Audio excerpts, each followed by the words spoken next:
Merci David, bonjour à toutes et tous, merci de cette invitation. Effectivement je travaille à l'université qui s'appelle maintenant Sorbonne Paris Nord, mais qui s'appelait Paris 13, dans un département qui a été créé il y a une quarantaine d'années par Jacques Henriot, qui était un philosophe et qui avait travaillé sur le jeu, qui avait monté une petite équipe sur le jeu. Et donc dans cette équipe-là, on observe un peu les pratiques de jeu, aussi bien celles des enfants, les jouets, les jeux de cartes, les jeux de société, les jeux vidéo. Et donc l'exercice que je me suis donné aujourd'hui, c'est d'essayer de retracer un peu l'histoire, enfin l'évolution du jeu. Alors j'ai deux excuses à présenter. La première, c'est que je suis français, donc ça va être limité à la France. Voilà. J'ai le mauvais goût de ne pas être suisse, mais je ferai avec plaisir la même enquête en Suisse. Et puis, deuxième défaut, c'est que j'ai une formation de sociologie, et donc j'utilise beaucoup de chiffres et de statistiques que je ne vais pas commenter. Hein. Elles sont là juste pour faire sérieux, pour que vous me croyez. Voilà, c'est un effet d'autorité. Je ne vous dis pas n'importe quoi, j'ai des chiffres. Je ne les commenterai pas parce que sinon ce sera un peu laborieux. Mais je vous demande de me croire voilà, sur ce que j'avance. Donc je travaille en effet sur la sociologie des joueurs. Et comme l'évoquait David, récemment je me suis lancé dans une recherche qui consistait à essayer de répondre à une question qu'on ne doit jamais poser comme ça dans la recherche, qui est plutôt une question journalistique. Mais je me suis dit, on va arrêter de faire les malins et on va essayer de répondre à des questions simples. Et la question, c'était un peu de savoir, est-ce qu'on joue plus qu'avant ? Parce que quand on regarde des événements comme ça, on se dit, mais c'est incroyable, le jeu de société se porte très bien, les gens... Et donc, c'était une des questions un peu simples, de dire, finalement, on va essayer de voir si on joue un peu plus qu'avant. Alors souvent les sociologues, ils ont l'art de ne pas répondre aux questions qui se posent. Hein. Ils vont vous dire c'est compliqué, on ne sait pas bien. Donc j'y échapperai pas complètement, mais j'essaierai d'apporter quand même des éléments de réponse, non pas en bottant en touche, mais en disant au fond, probablement qu'on joue un peu plus qu'avant, mais surtout on joue différemment qu'avant. C'est-à-dire qu'il y a des formes de jeu qui se sont imposées, et il y a d'autres formes de jeu qui ont disparu. Donc au final, on n'est pas complètement sûr, je donne un peu la réponse, qu'on joue quantitativement plus qu'avant. Les parties, on verra, les parties de cartes dans les cafés ont disparu, mais le jeu de société est apparu à domicile ou dans les cafés-jeux. Et donc, grosso modo, ce qu'on voit plutôt, c'est pas un volume qui aurait explosé. Il a quand même explosé avec le jeu vidéo, globalement. Mais on voit surtout des choses se déplacer et se transformer, et c'est ça qu'on va essayer de regarder ensemble aujourd'hui. Donc je vais aller très vite, des fois, donc je vais essayer de laisser du temps aux questions. Alors, pour la situation française, mais j'imagine que des choses sont assez similaires dans des pays proches, on peut au fond distinguer trois périodes. Donc, quand moi j'ai travaillé pour essayer de voir l'évolution des pratiques de jeu, je me suis appuyé sur des statistiques de l'INSEE et du ministère pour essayer de trouver des traces de pratiques de jeu dans les enquêtes publiques. Alors, si on regarde un peu les données dont on dispose pour essayer de répondre à cette question, en fait, est-ce qu'on joue plus qu'avant ? On peut distinguer au fond trois périodes récentes. Les années 60, ce que j'appelle un monde du jeu bien rangé, c'est-à-dire un monde du jeu où, alors bien rangé avec des guillemets, parce que c'est pas bien au sens, c'est pas très positif non plus, mais un monde du jeu où c'est assez bien stratifié, c'est-à-dire les classes populaires jouent aux cartes et au PMU, plutôt les hommes, les milieux plus bourgeois jouent aux jeux de société à domicile, etc. On a l'image d'une société relativement bien organisée en termes de classe sociale, on va dire, et de pratiques de jeu. Voilà. On a les années 80 qui marquent ce que j'appelle le tournant fun, c'est-à-dire le moment où les pratiques ludiques en France se transforment et on voit se développer de nouvelles formes de jeu, bien sûr le jeu vidéo, bien sûr le jeu de rôle qui va apparaître dans ces années-là. Et aussi on va voir des nouvelles formes de jeux de société aussi se développer.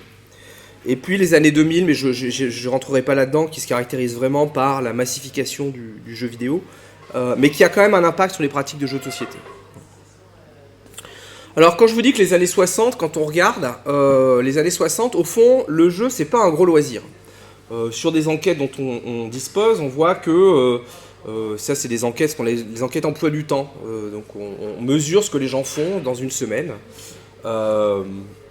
ou par jour, hein, voilà. Et donc là, quand on regarde la pratique du jeu dans les années 60, 70, ouais, c'est à peu près, c'est pas un loisir négligeable, hein, les parties de cartes, le tarot, la belote, le petit PMU qu'on va faire, les jeux de grattage, mais dans la société française du lendemain de la Seconde Guerre mondiale, c'est un loisir qui est pas marginal, mais qui est pas non plus central.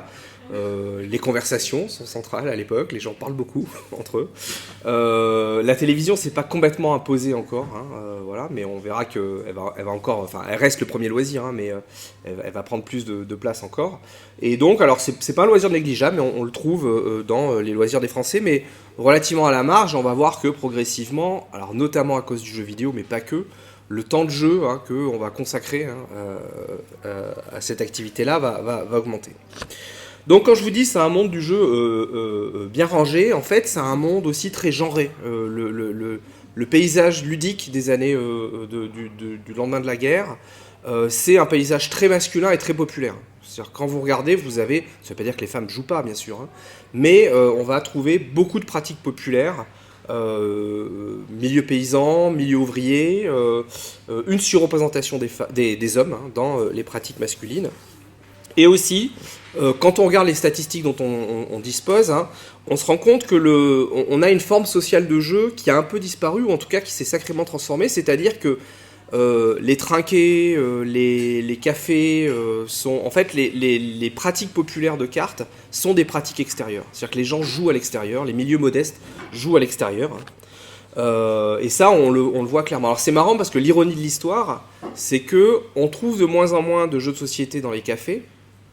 Mais on voit des cafés qui sont populaires, on va dire, mais on voit des cafés-jeux qui sont montés, alors surtout à Paris, où socialement ça s'est complètement inversé. C'est-à-dire que les pratiques de jeux de société dans les cafés aujourd'hui, c'est plutôt la classe moyenne et classe supérieure, plutôt diplômée, qui va là-dedans. Et donc il y a eu une espèce de renversement dans l'histoire de la culture ludique. Hein. On est passé de pratiques ludiques populaires dans les cafés à des pratiques plutôt bourgeoises ou de classe moyenne et supérieure dans les cafés. Alors on essaiera de comprendre pourquoi en fait ces pratiques populaires ont disparu, mais je reviendrai là-dessus. Donc un paysage social où quand on regarde qui joue dans les années au lendemain de la Seconde Guerre mondiale, les années 50, 60, 70, en fait c'est vraiment massivement les milieux populaires qui ont des pratiques importantes, alors principalement de cartes, beaucoup de cartes, hein. Et c'est ça qui m'intéressait de voir en Suisse par exemple. Enfin, la France et l'Italie aussi se caractérisent par un goût pour les jeux de cartes, qui n'est pas vrai dans d'autres pays, etc.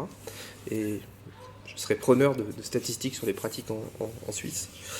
Donc quand je vous dis que c'est un monde aussi très populaire hein, et très masculin, c'est l'importance en France ce qu'on appelle le pari mutuel urbain, c'est-à-dire les jeux de paris hippiques. Voilà. Et donc ça, on va avoir énormément de pratiques hein, dans ce domaine-là, avec aussi toutes les sociabilités, hein, c'est aussi des cafés, c'est aussi des lieux où les gens se rencontrent, etc. Étonnamment, alors les loteries nationales en France, elles existent au lendemain, enfin elles existent depuis longtemps en fait, hein, mais le loto apparaît dans les années 70, et ce qui est marrant, enfin à la fin des années 70, et ce qui est intéressant, c'est que aujourd'hui le loto est une pratique très populaire, hein, c'est souvent des gens aussi de milieu modeste hein, qui jouent au loto, mais quand il apparaît, c'est plutôt une pratique transclasse, c'est-à-dire qu'il n'y a pas du tout cette dimension comme aujourd'hui de la grille qu'on va cocher avec des copains du boulot, voilà, etc. Donc ce qui est vraiment populaire, c'est le pari hippique, hein, complètement. Alors, on me dira, mais où est passé le jeu de société là-dedans? Le jeu de société qu'on connaît un peu, les dames, les échecs, etc. En fait, on trouve des statistiques dans ces années-là, mais c'est vraiment ce qu'on appelle, je sais plus, il y avait un film qui s'appelait le charme discret de la bourgeoisie, ou je sais plus. Ouais. En fait, ce qu'on trouve, c'est des pratiques de jeux de société à domicile. Et donc, on voit deux formes sociales de jeu, une pratique populaire très liée au café, aux sociabilités masculines, de travail, et puis des pratiques domestiques de jeux de société qui sont à la maison, en famille principalement, où là on trouve beaucoup plus de femmes hein, joueuses. Mais on est dans le domaine hein, de l'intime, enfin de l'intime, de la famille. Et cette forme-là sociale, elle est peut-être moins importante, elle est pas négligeable, mais moins importante que les pratiques de jeu dans les cafés ou à l'extérieur, ou même au travail, hein. On trouve aussi beaucoup de pratiques de jeux de cartes au travail, etc.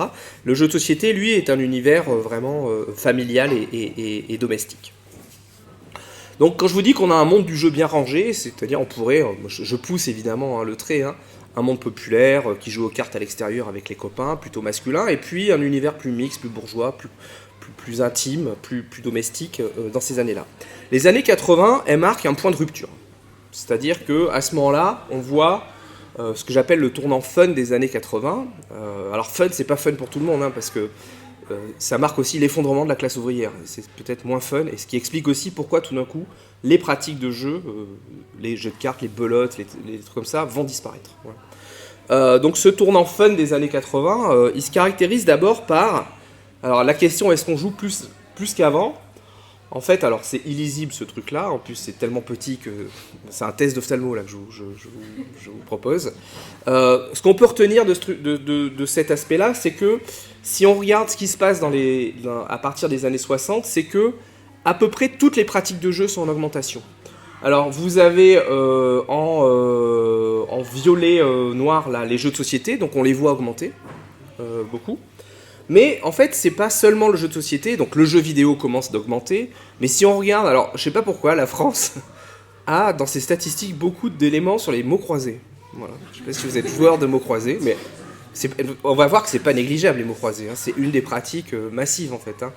Et même les mots croisés explosent à partir des années 80, et donc on voit plein d'indicateurs. Alors, donc là vous avez les jeux vidéo qui augmentent, ici vous avez donc les jeux de société qui sont en augmentation.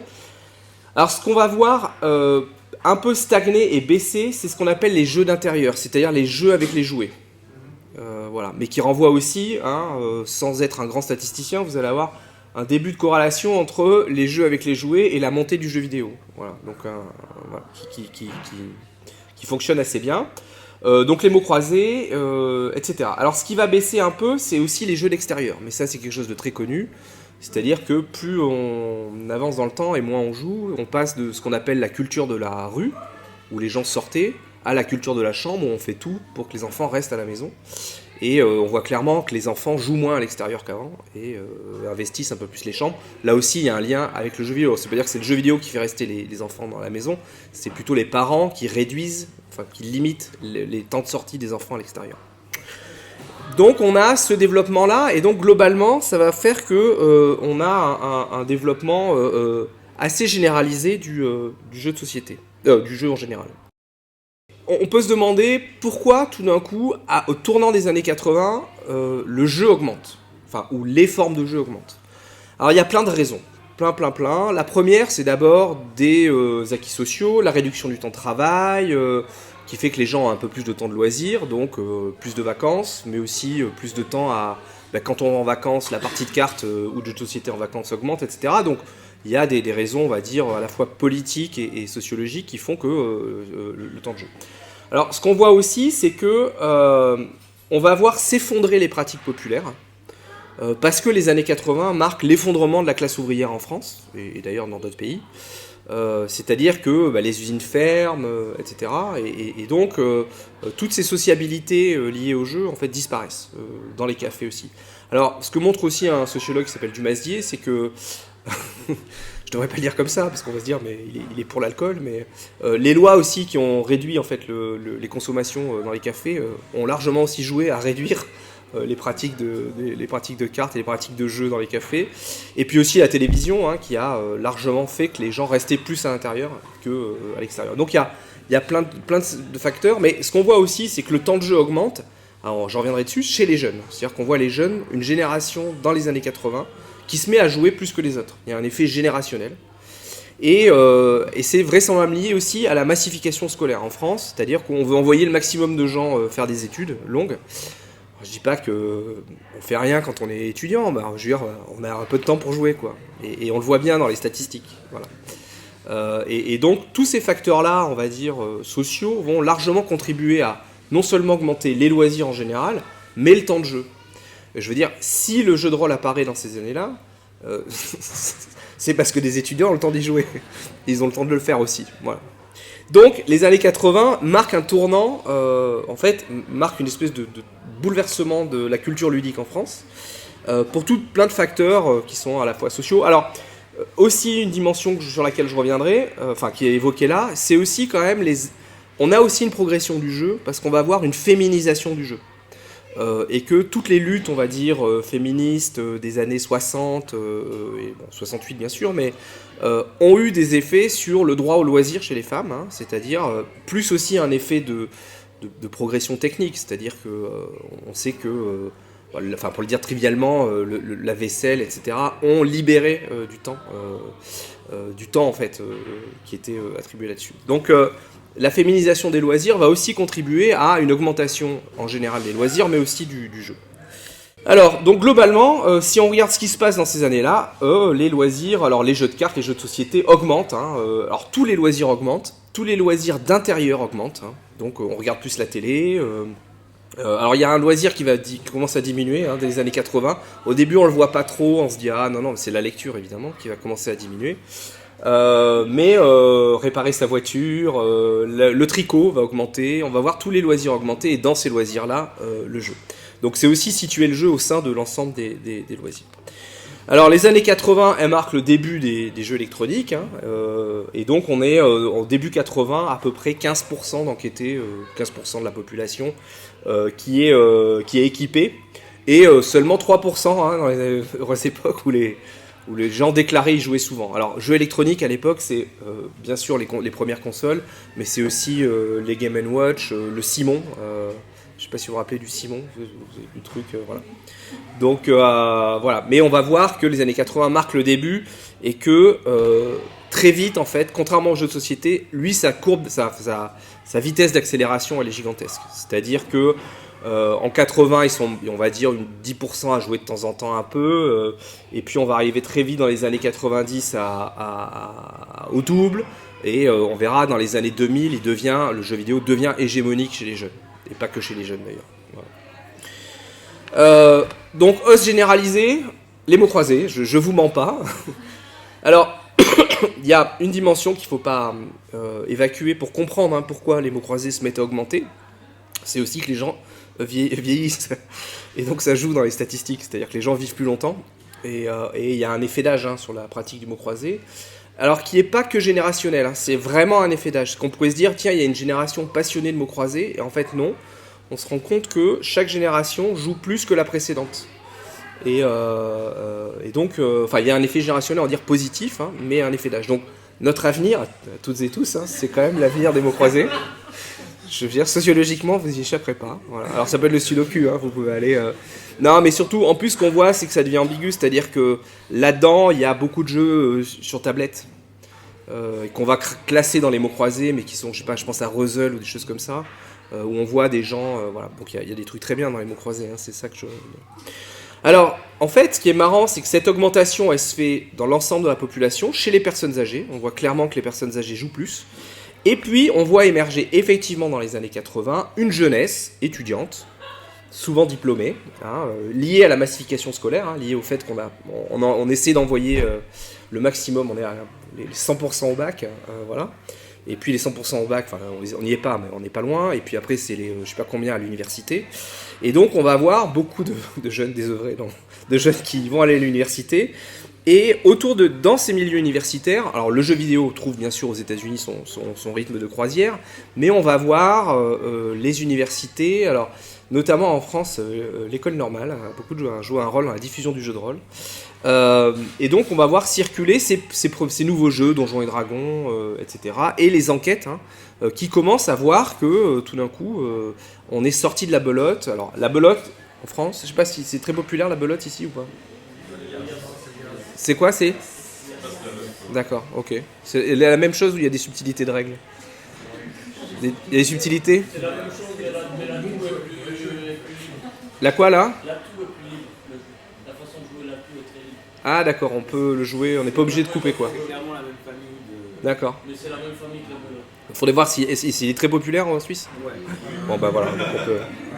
Ok, donc nous, c'est la belote. Donc la belote reste, quand on fait des enquêtes en demandant à quoi vous avez joué, la belote, le tarot reste très largement important. Mais on voit apparaître petit à petit et qui progresse au fur et à mesure ces trucs-là de jeux de rôle. Voilà. Alors, ce jeu de rôle, il va donner lieu aussi à c'est des lycéens, c'est des étudiants, et puis, alors, ce qui est vraiment une dynamique centrale dans l'histoire du jeu, mais en fait dans l'histoire des loisirs, c'est que souvent les loisirs sont très masculins d'abord, et puis ils se féminisent. Voilà. De quoi? Oui, c'est marrant, et surtout, ce qui est étonnant, c'est que c'est jamais dans le sens inverse. C'est très rarement, c'est-à-dire qu'on peut avoir des loisirs très féminins, et c'est très rare qu'ils se masculinisent derrière. Voilà. C'est quand même un effet de domination masculine, c'est quand même les hommes qui imposent leurs loisirs comme des bons loisirs. Voilà. Donc ce que je dis souvent, c'est la vraie révolution, c'est le jour où les garçons jouent à Barbie sans trouver ça honteux. Hein. Ce sera plutôt ça le truc, plutôt que de se féliciter que des... Voilà, bref. Donc on voit alors le jeu de rôle, bien sûr, Donjons et Dragons, les grandeurs nature qui se développent dans ces années-là. Pareil, si on regarde, c'est quand même très lié aux universités, au monde de la formation, voilà. Alors ces années 80, elles voient en fait l'émergence de cette jeunesse qui joue à ces nouveaux jeux-là, à mesure que les pratiques populaires s'effondrent. C'est-à-dire si on regarde là, alors ça c'est comment dire, c'est à peu près lisible. Enfin, il me faudrait du temps pour le commenter, mais ça c'est ce qu'on appelle donc des courbes générationnelles. C'est-à-dire qu'on regarde alors la génération par exemple de la Libération, c'est-à-dire ceux qui avaient 20 ans, enfin ceux qui sont nés, on va dire entre 1925 et 1934. En fait, ça vous permet de voir des générations de gens qui sont nés sur telle ou telle époque, ceux qui sont nés pendant la guerre d'Algérie, etc. En fait, on voit que sur les pratiques dans les cafés et le PMU, en fait, ça décline. C'est-à-dire que chaque génération joue de moins en moins. Voilà. Donc le PMU, il rentre en crise dans les années 80. Et en fait, il est revenu un peu... Et il est revenu aussi un peu avec les paris sportifs, comme Bet. Je sais pas si vous avez tous. Enfin, je sais pas quel est l'état en Suisse. C'est libéralisé aussi le pari sportif. Les gens peuvent. Non.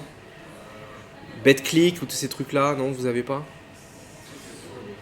Le poker est devenu à un moment donné illégal à cause des paris et compagnie. Alors, c'est étonnant que ce soit légal aussi. D'accord. C'est un doute, mais c'est ça. D'accord, ok. Voilà. Si tu veux faire ton PMU, tu prends ton téléphone, tu fais ton PMU. Ouais.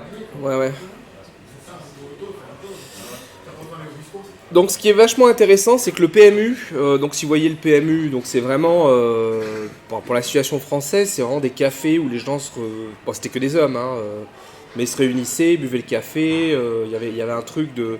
Donc ils s'effondrent, et en fait ce qu'on voit, c'est le loto, comme je vous disais dans les années 70, c'était plutôt un truc où tout le monde jouait au loto. Et à partir des années 80, à mesure que la classe ouvrière disparaît, on voit en fait glisser les milieux populaires vers le loto. Voilà. Et ce qu'analyse assez bien une sociologue, enfin plusieurs sociologues, Yonnet et Weber, c'est de dire au fond, c'est comme si la destruction du milieu ouvrier faisait que, en fait, le PMU, c'est pas qu'un jeu de pur pari, comme on dit, en disant, c'est aussi un truc de pari raisonné, on se file des conseils, on se file des tuyaux. Il y a des réseaux qui existent là, des clubs, alors certes très masculins, mais et tout d'un coup, la désintégration de ces sociabilités fait que les gens s'en remettent au hasard. C'est d'une certaine façon ça. C'est de dire au fond, bah maintenant, j'ai pas de chance dans la vie, donc je m'en remets au hasard pur. C'est ce qu'analysent beaucoup de sociologues qui observent ce point de bascule très clair des jeux de paris sportifs vers du jeu de hasard complètement... Alors les années 80, donc elles marquent clairement ce tournant. C'est vraiment les années 80 où on va voir ce que j'appelle un nouveau régime du jeu de société, c'est-à-dire de nouvelles formes de jeu. On a évoqué Donjons et Dragons, mais il y a plein de choses qui apparaissent dans ces années-là. De nouvelles façons de ce qu'on va appeler le jeu d'édition, je reviendrai dessus, l'effondrement des pratiques populaires, etc. Et alors ce qui est très marrant aussi, c'est qu'on voit, alors pour la situation française, c'est aussi le mouvement où les ludothèques explosent. C'est le moment des ludothèques. Vous avez le travail de Françoise Legendre, qui a fait, et vous voyez que les années 80, c'est l'essor de ça. Et donc on voit qu'il y a une société dans les années 80 qui s'intéresse au jeu, qui en fait... Alors pour mon propre cas, c'est le moment où on développe les sciences du jeu à Paris, dans mon université. On se dit, mais tiens, le jeu c'est intéressant, etc. Donc on voit que le jeu devient une éthique, une forme d'éthique dans le monde social, avec une éthique du fun, c'est-à-dire qu'on se dit, mais c'est aussi le moment où on se dit, mais peut-être que le jeu, on peut en faire quelque chose, on pourrait en faire un outil de formation, ça fait du lien social, etc. Et donc on voit se construire tout un discours aussi universitaire et professionnel sur ce monde-là. Les années 2000, je les passe parce que en fait, le jeu de société va bien résister, mais les années 2000, elles se caractérisent par la massification du jeu vidéo, c'est-à-dire qu'il devient... alors il a quand même des effets sur les pratiques des enfants, c'est-à-dire que ce qu'on va voir, c'est que le jeu vidéo devient hégémonique chez les jeunes, hein, sur l'enquête... on voit qu'ils sont à 80, sur les tranches d'âge, ils sont à 90%, plus de 90% à jouer assez régulièrement, etc. Et ça a des effets sur les pratiques de jeux de société. C'est le moment où les pratiques de Dr Maboul entre copains disparaissent, pour le dire un peu rapidement, mais le jeu de société entre copains prend un peu à cause du jeu vidéo, ça c'est assez clair. Et donc le jeu vidéo se développe, hein, donc on le voit. Alors il se développe chez les jeunes, mais là on arrive à un moment où c'est plus possible de jouer plus. C'est-à-dire que... Non mais vraiment, là c'est une analyse générationnelle. Donc chaque courbe c'est une génération. Et en fait ce que vous voyez c'est que là on arrive même la génération Charlie, là, ce qu'on appelle Charlie, voilà. Ceux qui sont nés entre 95 et 2004, en fait ils n'arrivent même pas à jouer plus que la précédente, donc on arrive au maximum. Par contre ce qu'on voit c'est une extension, c'est-à-dire que les adultes jouent, alors moins que les jeunes bien sûr, mais par contre de façon plus durable, quoi. Voilà. Donc on voit que les gens en vieillissant ça réduit, mais ça réduit de moins en moins, donc on va peut-être arriver à un truc assez stable. Et on voit surtout des générations relativement âgées, hein, qui ont des pratiques... voilà. Les joueuses aussi augmentent, hein, le jeu vidéo a été très masculin au début, et puis il se féminise ensuite. Alors pour terminer, hein, je vais... une fois que je vous ai fait cette espèce de grande évolution, hein, du jeu, l'idée ce serait de voir c'est quoi la réalité des pratiques aujourd'hui. Qui joue à quoi, qui fait quoi, voilà. Alors, c'est très difficile, hein, de faire de la sociologie du jeu parce que le monde du jeu, il est souvent en trompe-l'œil. Moi, je vois souvent des étudiants qui fréquentent des conventions comme ici et qui se disent oh, c'est incroyable le phénomène Dixit, par exemple. Tout le monde joue à Dixit, c'est génial.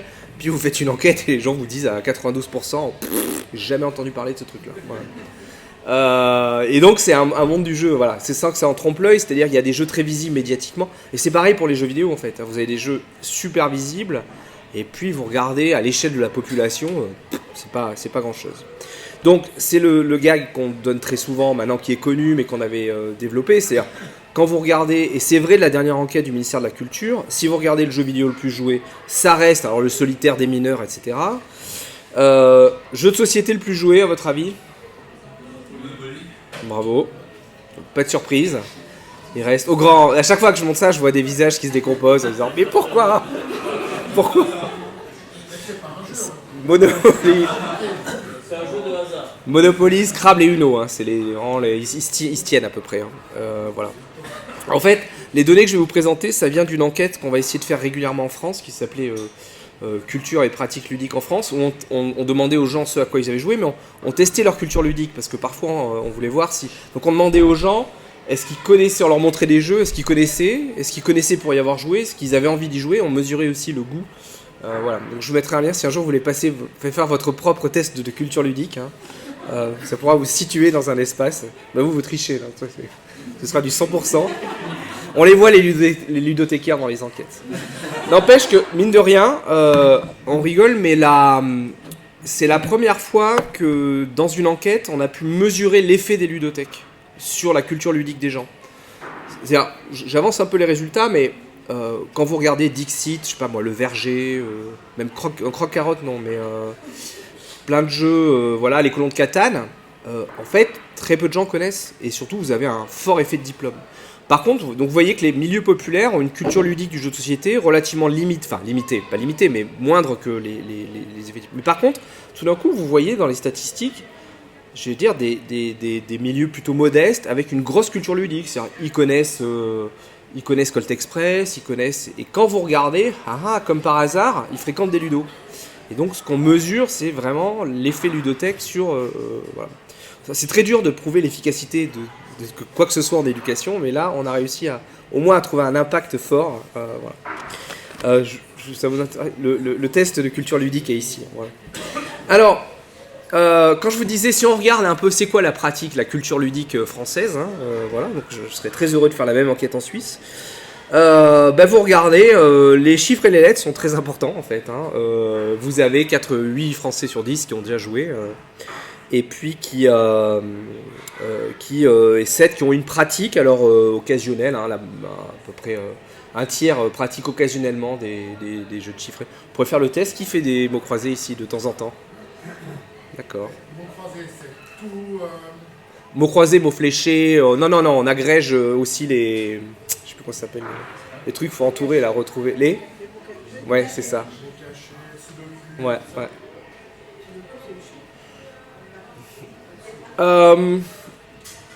Jeu de cartes, donc belote tarot en France, je vous l'ai dit, ça reste, hein, malgré toute l'histoire que je vous ai racontée, du jeu de société moderne, du nouveau régime de jeu, etc. La belote, le tarot reste très très important en France. Alors, il y avait une petite enquête sur les pays du Maghreb où par exemple les cartes sont moins importantes et c'est beaucoup les dominos. Vous voyez, vous avez un truc d'effet de culture ludique nationale et j'aimerais bien retravailler aussi ces questions-là. Donc pareil, hein, tout le monde a à peu près fait des parties de cartes, hein, et vous avez une pratique à peu près de plus de la moitié de la population, enfin quasiment la moitié de la population a une pratique occasionnelle, ouais. Mais ça diminue quand même beaucoup, hein, parce que maintenant, quand on explique des jeux, il faut expliquer ce que c'est un jeu de cartes. Ah ouais? Alors c'est... Fallait pas. Maintenant, il y a pas mal. Ah ouais? Il faut expliquer ce que c'est un jeu de cartes. Les gens savent plus, c'est sûr. Mais genre avec atout et tout ça? Ouais. C'est possible. Après, moi j'étais assez surpris sur l'enquête qu'on avait faite. Alors, quand c'est jeu de cartes, belote tarot, mais ça dépend des âges. Par exemple, sur les étudiants, il y avait ce qu'on appelle le trou du cul, qui était très très élevé en fait. Donc, alors, je sais plus si le trou du cul c'est un jeu de pli. Je crois pas, non? Si? Ouais.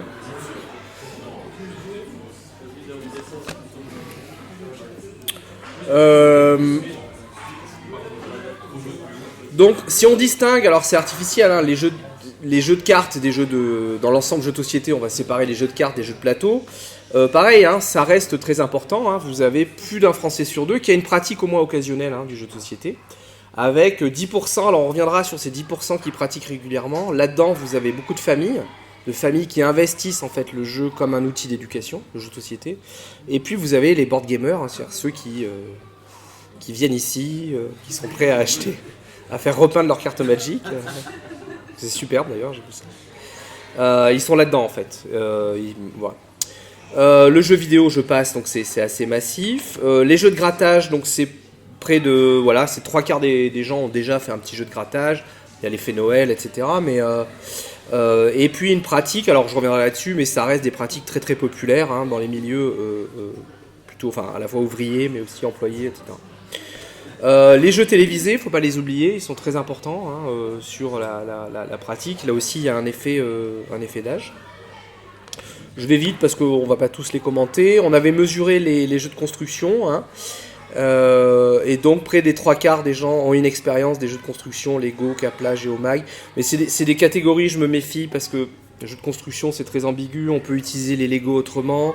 De la même façon, l'enquête mettait les Playmobil dans les jeux faire semblant, mais c'est aussi un jeu de construction dans une certaine mesure, etc. Mais bon. On peut, alors à votre avis, le poker, hein, qui a en France un petit pourcentage de combien de gens ont déjà joué au poker? 4%? Au moins une fois dans leur vie. Hein. Ouais. Combien? Vous dites 100? 40? 20%. C'est pas énorme. Alors là aussi, hein, des fois quand je fais dans des colloques, quand on a un intérêt pour le jeu, on a nécessairement testé le poker. Et les gens disent c'est pas possible. Mais si vous allez dans un colloque de sociologues par exemple, non, il y en a qui n'ont pas joué. Il y a des jeux auxquels ils n'ont pas joué. Alors la pratique, on va dire régulière, hein, enfin au moins occasionnelle, c'est 8% en France. Hein. Ça avait explosé avec les libéralisations, avec Patrick Bruel dans les années... Voilà, qui avait fait la promotion, et puis ça s'est un peu effondré, et là c'est stable à peu près autour de ce chiffre-là. Là aussi c'est très inséré dans les milieux populaires. Les jeux de cartes à collectionner, alors attention, on met Magic, alors les gens se disent ah Magic c'est pas beaucoup, mais on met Pokémon aussi dedans. Vous dites combien ont déjà expérimenté? 8% la collection ou le jeu? Non mais le jeu ou la collection, ouais c'est ça, l'achat de cartes. Allez, la question c'était est-ce que vous avez déjà joué à Pokémon? Alors, jouer à un jeu de cartes à collectionner, en sachant que les enfants, quand ils ont des cartes Pokémon, ils jouent pas au jeu Pokémon, ils jouent à autre chose, mais ils jouent avec. Voilà. 40, tu dis? 8? 48. 20. On est à 20. Bien joué, on a déjà essayé, voilà. Et 6% de pratique. Donc sur la pratique, on est voilà, des gens qui jouent au moins occasionnellement voilà, là-dessus. En sachant qu'attention, l'enquête, elle s'adresse aux adultes à partir de 16 ans. Donc si vous vous interrogez les moins avec les enfants là-dedans, puis ça monte. Hein. Ouais. Ah, le jeu de rôle, aujourd'hui. Quelle est la réalité du jeu de rôle? Alors, combien de gens ont déjà essayé au moins une fois dans leur vie de jeu de rôle? On s'est arrêté quand 1, 2, 3, 4, 5, 6, ouais. Qui a fait du jeu de rôle. Donc là, on est à une écrasante majorité. Voilà. Alors, à l'échelle de la population, c'est 10%. Voilà. Bah, j'ai fait une fois un colloque, on avait fait pour les 40 ans de Donjons et Dragons, on avait fait un colloque, on avait l'impression que la population des rôlistes était là. Oui. À quelle date ça a été L'enquête c'est 2018, donc il y a 4 ans. Ouais. Alors c'est remonté vraisemblablement.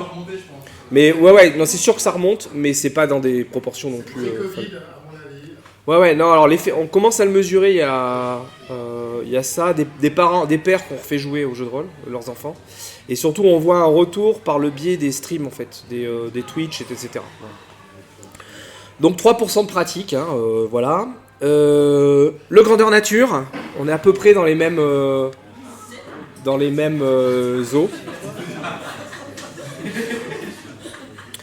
De toute façon, c'est sensiblement la même population, donc on n'a pas d'écart gigantesque. Là, c'est Martine fait du GN, oui. Les jeux de figurines aussi, c'est à peu près les mêmes. C'est souvent les mêmes profils d'ailleurs. Quand je regarde dans l'enquête, c'est pas une diversité folle, quoi. Voilà. Qui c'est qui m'a demandé? Les escapes, c'était avec qui? C'était toi, Fabienne, tu me demandais? Alors, les escapes, combien de gens? Alors, 2018 aussi, l'enquête, ça a vraisemblablement progressé. C'est toute la France. Ouais. Non, toute la France. Il y a aussi la démo 15%. 10, 20. 5%. Voilà. Ouais, à l'échelle. En fait, si vous sortez effectivement de Paris, tout d'un coup, ça. Enfin, Paris et des grosses agglomérations. Hein, alors, ce que je disais, c'est quand. C'est à Fabienne, je racontais ça. C'est que si. Les sociologues ont rarement des moments de joie où ils trouvent quelque chose de... On a des modèles théoriques, mais très souvent, ils ne marchent pas si bien que ça. Il y a des distributions, il y a des surreprésentations, mais en fait, la réalité sociale, elle est beaucoup plus compliquée que des statistiques, que le fait que c'est que des gens de tel type qui font ci, qui font ça. Et en fait, il y avait un truc, c'est ce qu'on appelle en sociologie l'homologie structurale. C'est-à-dire qu'on cherche des oppositions de groupes sociaux en termes de consommation de loisirs et de propriété sociale. Et là, j'en avais trouvé un, c'était Eureka avec des collègues. C'est-à-dire, quand vous regardez les escape rooms, bon, c'est très urbain, voilà, c'est très diplômé, c'est très, comment dirais, inclusif, je sais pas, ou très mixte d'un point de vue du genre, homme, femme, etc.